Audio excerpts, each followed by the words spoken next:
My ex texted that he misses me. I'm meeting him tonight to see what he wants. She announced like I should be fine with it. Find out, I said. While she was at dinner with him, I was packing her things. She came back at midnight smelling like his cologne. Her suitcases were by the door. She asked what I was doing. I said, helping you move closer to what you want. Hey viewers, before we move on to the video, please make sure to subscribe to the channel and hit the like button if you want to see more stories like this. Thanks. I think the worst part wasn't the cheating itself. It was the absolute, unadulterated disrespect of how she did it. It was the casual cruelty of looking me in the eye and telling me I didn't matter without actually using those words. To understand why I reacted the way I did, why I didn't scream, cry, or beg, you have to understand the dynamic between Maya and me. I was the safe guy. I was the guy with the 401k, the steady engineering job, the emotional regulation, and the patience of a saint. Maya was chaotic. She was vibrant, beautiful, and magnetic, but she was a storm. When we met 3 years ago, she was recovering from a string of toxic relationships. She told me she was tired of the games. She said she wanted peace. I gave her peace. I paid off her credit card debt so she could start fresh. I supported her while she changed careers twice. I listened to her vent for hours about her narcissistic friends and her family drama. I was the rock. I was the foundation. But the thing about being a rock is that people eventually start to think you're just part of the scenery. You get stepped on. The shadow hanging over our entire relationship was Leo. Leo was the ex, the one before me, the great love who was also, according to Maya, a sociopath. She told me horror stories about him, how he manipulated her, how he cheated, how he made her feel small. Early in our relationship, I held her while she cried about the trauma he caused. I hated the guy. I wanted to protect her from ever feeling that way again. But over the last 6 months, the way she talked about him changed. It went from he destroyed me to we had such an intense connection. She started bringing him up in casual conversation. Oh, Leo loved this band. Leo used to take me to this restaurant. I set boundaries. I told her I didn't want to hear about the guy who abused her. She called me insecure. She said I was threatened by her past. She said I was controlling for not wanting to hear about the man she slept with for 2 years. I let it slide. That was my mistake. I thought if I just loved her enough, if I was stable enough, she'd realize she was better off here. I didn't realize that for some people, peace is boring. Some people are addicted to the adrenaline of the crash. It all came to a head on a Tuesday. I came home from work around 6 p.m. Usually, Maya would be on the couch in sweatpants, scrolling through TikTok or waiting for me to decide on dinner. But when I walked in, the apartment smelled different. Not like dinner cooking, but like a Sephora counter. Maya was in the bathroom finishing her makeup and not her going to work makeup. This was full glam, smoky eye, contour, the works. She walked out into the living room wearing a black slip dress, a dress I had bought her for our anniversary dinner 2 months ago. She looked stunning and she knew it. You look nice, I said, putting my keys in the bowl, feeling a pit form in my stomach. Are we going out? She didn't look at me. She was busy adjusting an earring in the hallway mirror. No, I'm going out. I paused. Okay, with the girls. She turned around then and the look on her face was chilling. It wasn't guilt. It was defiance. It was a look that said she had already justified this in her head. And if I had a problem with it, I was the villain. Leo texted me this afternoon, she said. Her voice was steady, matter of fact. The air left the room. Leo, why is he texting you? He's going through a lot right now, she said, grabbing her clutch. He broke up with that girl he was seeing. He sounded really dark, OP. He said he misses me. He said, I'm the only one who ever really understood him. I stared at her, trying to process the absurdity of what I was hearing. And I'm meeting him for dinner, she announced. Just like that, like she was telling me she was going to pick up milk. I need to see what he wants. I need to make sure he's okay. I think he really needs closure. I stood there still in my work clothes, feeling like I'd been slapped. You're going on a date with your ex-boyfriend because he texted you that he misses you. It is not a date, she snapped, rolling her eyes. God, why do you have to make everything so dirty? We're just talking. He's in a crisis. I'm being a good person. You wouldn't understand because you don't have that kind of empathy. Empathy? I laughed, a short, dry sound. Maya, look at you. You're wearing the dress I bought you. You spent an hour on your hair. You aren't going to a crisis intervention. You're dressing up to impress a guy you swore destroyed your life. She stiffened. I dress up for myself. Stop making this about you. This is about human connection. This is about disrespect, I said, my voice dropping an octave. I didn't yell. I felt a strange calm washing over me, a cold clarity that I hadn't felt in 3 years. If you walk out that door to meet him, you are prioritizing his feelings over our relationship. You are telling me right now that his validation means more to you than my respect. She scoffed, checking her reflection one last time. She sprayed perfume on her neck. My favorite perfume. You're being dramatic. You're so insecure. It's pathetic. Honestly, I'm going to dinner. I'll be back later. Don't wait up. She walked toward the door, her heels clicking on the hardwood floor. The sound was like a countdown. Maya, I said. She stopped, hand on the doorknob, looking back over her shoulder with an annoyed sigh. What? If you leave to meet him, I said, looking her dead in the eyes. Don't expect this door to be open when you come back. She laughed. It was a genuine, mocking laugh. She looked around our apartment, the apartment I paid the rent for, filled with furniture I bought, the life I built for us. She looked at me, the guy who had never told her no, the guy who had always been there. She didn't believe me. She thought I was a permanent fixture. She thought she could pause me, go have her fun with the bad boy, and then hit play whenever she was ready to be safe again. Oh, please, she smirked. You aren't going to do anything. You love me too much. Stop trying to control me. She opened the door. Go ahead, I said softly. Find out. She shook her head, muttered, unbelievable, and walked out. The door clicked shut. I heard the lock engage. I stood there in the silence of the hallway for exactly 10 seconds. I waited to see if she would turn around. I waited to see if she would realize what she had just thrown away. I heard the elevator ding down the hall. She was gone. I let out a breath I didn't know I was holding. I didn't cry. I didn't throw a vase against the wall. I didn't text her.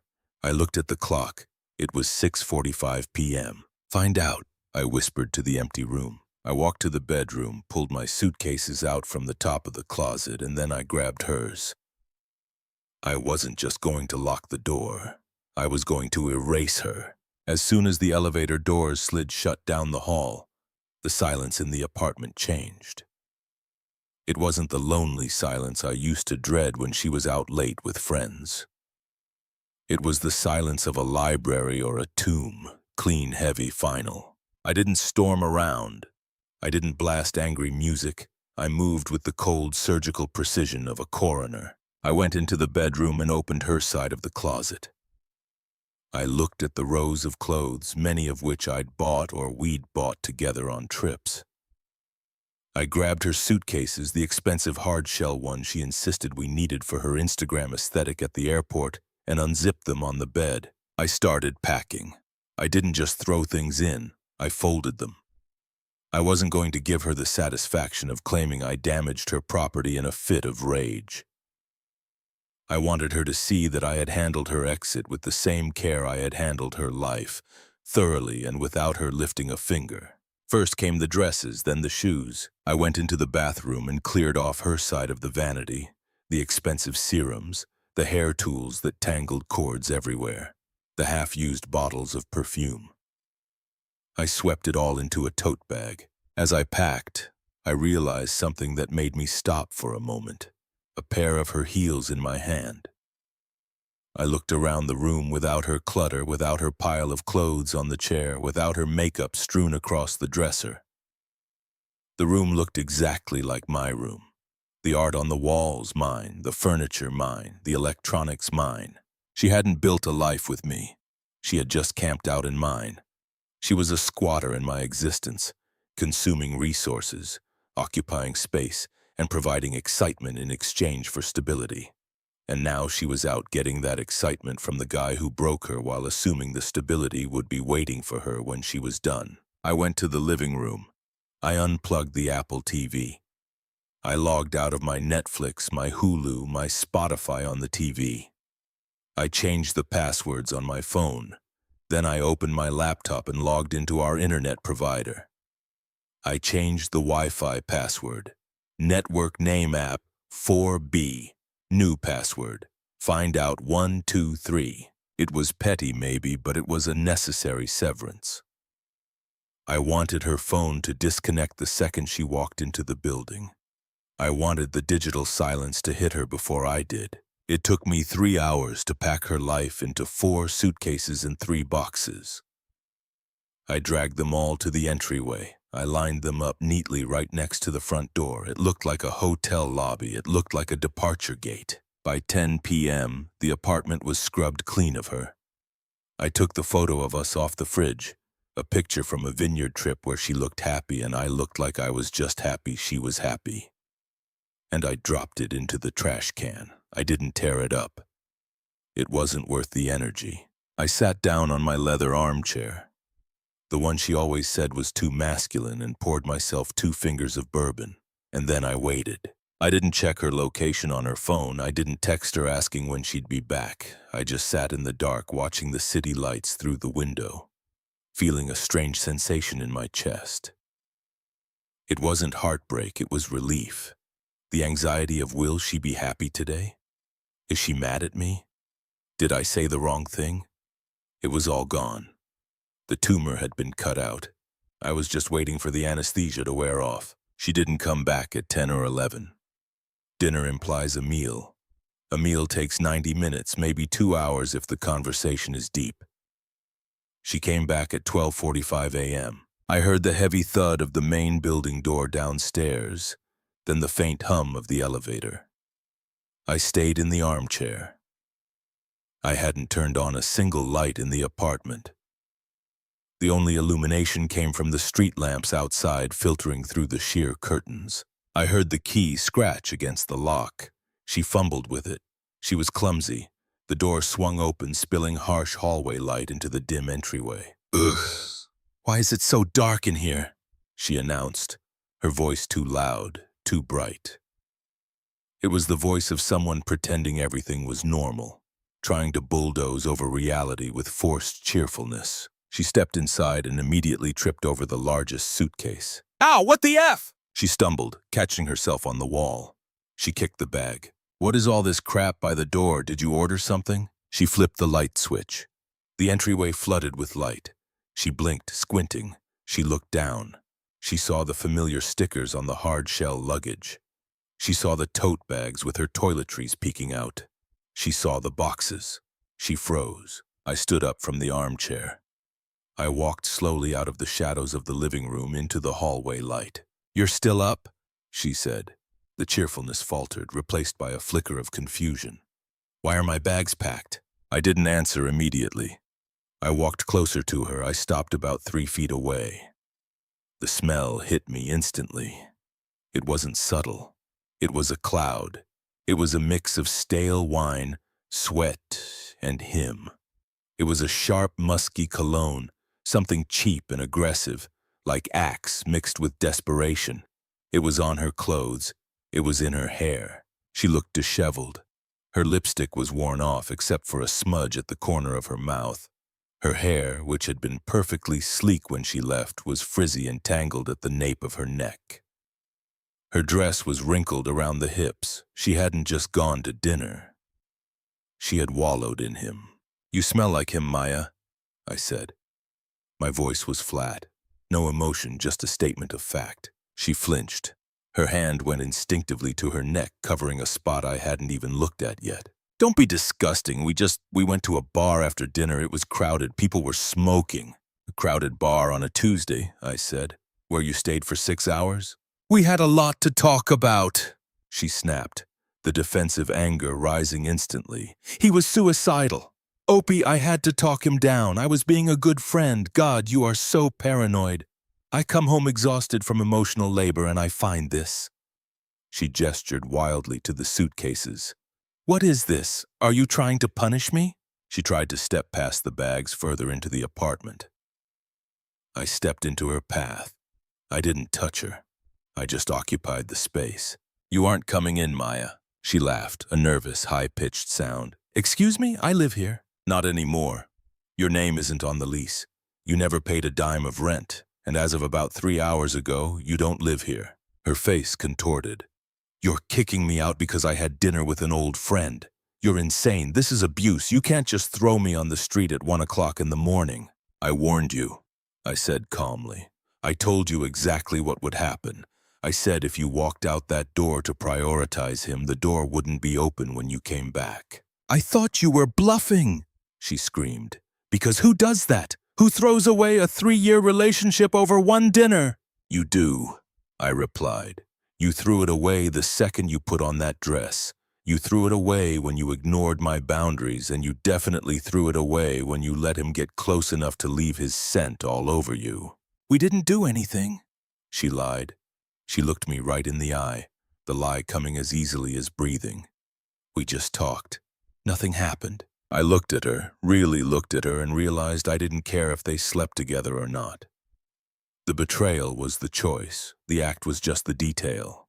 It doesn't matter, I said. She stared at the bags, panic finally setting in. She realized I wasn't fighting. I wasn't asking for an apology. I was executing a sentence. Where am I supposed to go? She asked, her voice cracking, tears welling up. My parents are in Florida. Jessica hates me right now. I have nowhere to go. Opie, you can't do this to me. You have somewhere to go, I said. Where? I looked at the suitcases, then back at her. You spent 6 hours with him. You prioritized his feelings. You wanted to see what he wanted. I reached past her, opened the front door, and held it wide. I'm helping you move closer to what you want. She stood there, mouth open, the shock paralyzing her. Leo, I clarified. Go to Leo if he needs you that much. Surely he has a place for you to sleep. He lives in a studio, she whispered, the reality crashing down on her. He can't take me in. Not my problem, I said. I grabbed the handle of the nearest suitcase and rolled it out into the hallway. Then the next one. Then the boxes. I stacked them by the elevator. Opie, please. She was crying now, grabbing my arm. I'm sorry, I shouldn't have gone. I'll block him. Just let me in. Let's talk about this in the morning. I gently removed her hand from my arm like it was a piece of lint. There is no morning for us, Maya. I pointed to the hall. She looked at me, waiting for me to crack, waiting for the nice guy to surface and save her from the consequences of her own actions. She waited for me to cave. I didn't blink. She let out a sob of pure frustration and stomped into the hallway, grabbing her purse. You are going to regret this. You're going to wake up tomorrow and realize you threw away the best thing that ever happened to you. And don't think you can come crawling back when you're lonely. Goodbye, Maya, I said. I stepped back inside.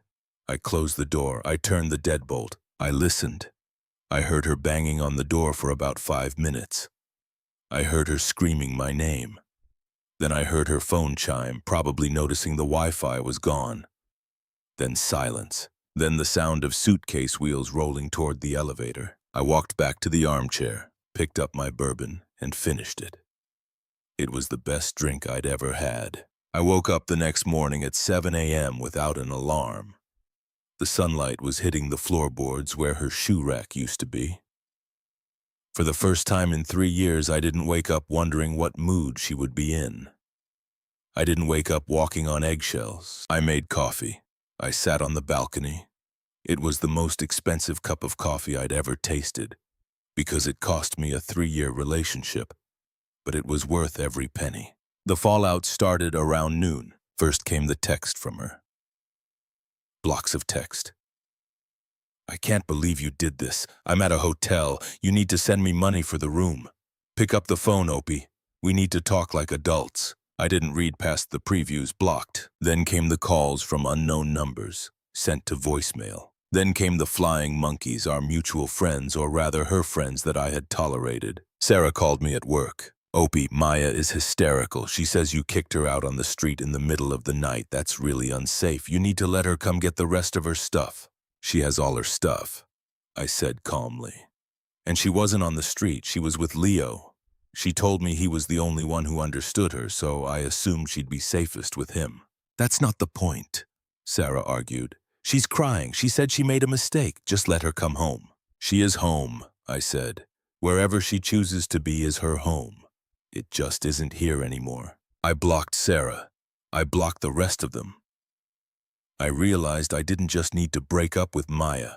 I needed to amputate the entire infected limb of our social circle. Over the next few months, my life underwent a quiet, aggressive upgrade. Without Mia's impulse spending, my savings account skyrocketed. I wasn't buying apology gifts or funding her aesthetic trips. I took that money and invested it in myself. I joined a high-end gym. I updated my wardrobe. I started consulting on the side. I felt like I had been driving with the parking brake on for years. And suddenly, I had released it. I was accelerating. Through the few genuine friends I kept, the grapevine eventually trickled news back to me about Maya. Karma didn't hit her like a lightning bolt. It hit her like a slow, suffocating fog. She had indeed gone to Leo's that night. And just like I predicted, the fantasy collided violently with reality. Leo wasn't a tortured soul who needed saving. He was a 34-year-old bartender who lived in a studio apartment with a mattress on the floor and a serious substance abuse problem.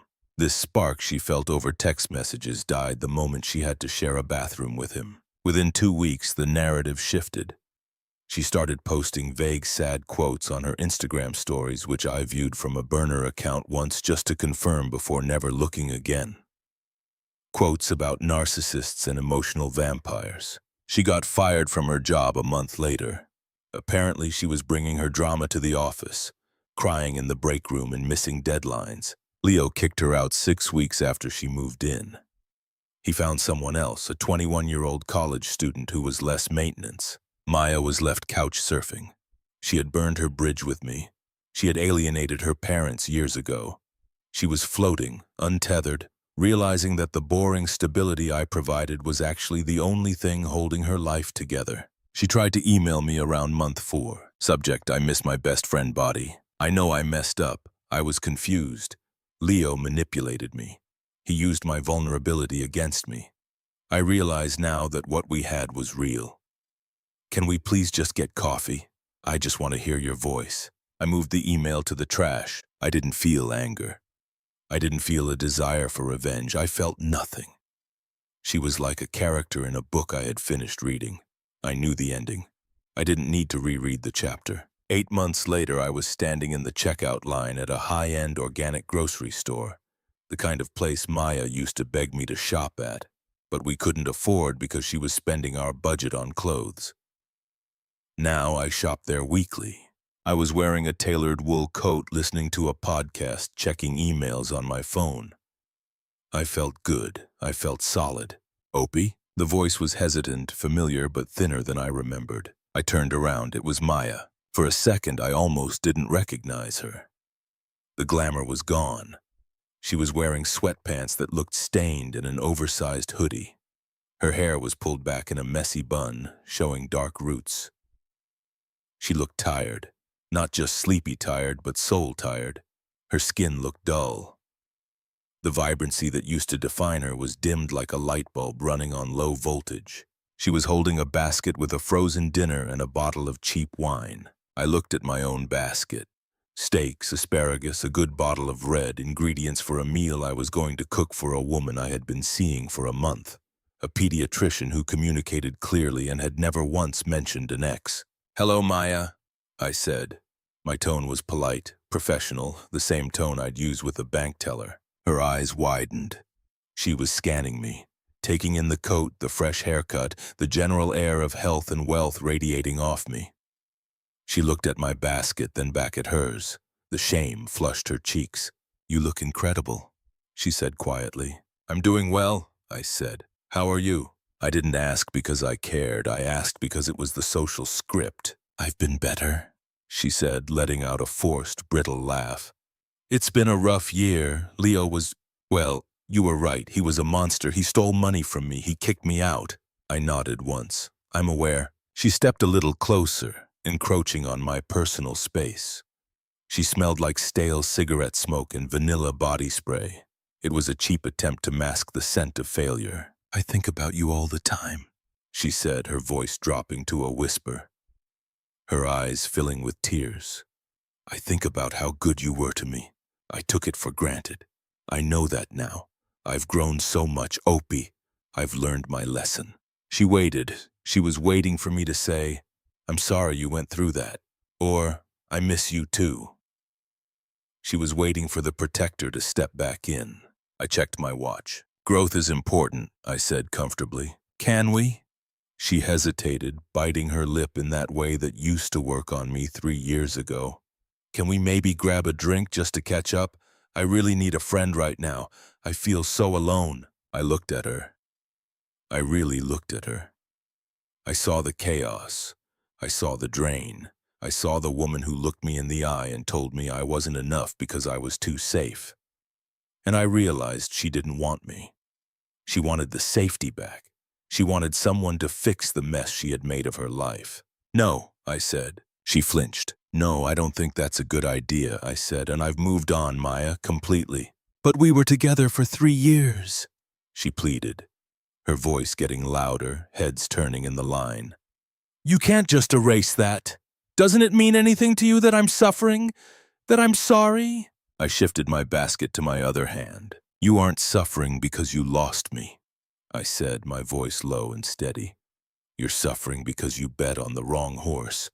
You gambled our life on a fantasy and you lost. That's not my burden to carry anymore. I made a mistake, she cried. I just wanted to see what he wanted. I didn't know he would ruin me. I smiled, but it wasn't a happy smile.